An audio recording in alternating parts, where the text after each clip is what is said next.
gusto ko lang po i-present sa inyo yung dancing ministry.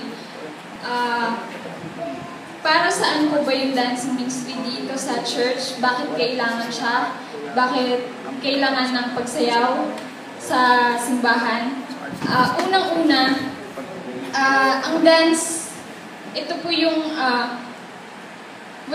kapag sumasayaw po tayo, dito po natin na ipapakita yung talagang pag-worship sa Lord, yung undignified worship sa Lord.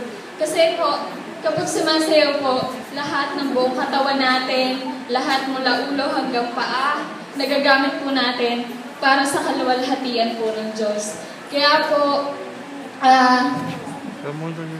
masasabi ko po na ang dancing ministry po ang isa sa pinaka-effective po. Kasi po, kapag sumasayaw po, meron talaga, may something po talaga sa isang puso na isang dancer na nakakapag-glorify talaga sa Lord. Kasi buong katawan mo, magagamit mo sa worship sa Lord. Kasi buong sarili mo, buong pagkatao mo, maibibigay mo sa Lord. Talagang nakaka-bless bilang isang dancer. Sabi nga ni Pastor Cecil, ang dancer, hindi magiging, ang isang sayaw ay maninatili isang sayaw kapag hindi mo to ginamit sa Diyos.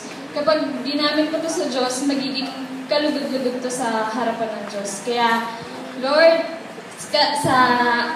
ibigay natin yung sarili natin sa lahat ng may mga talents, sa lahat ng may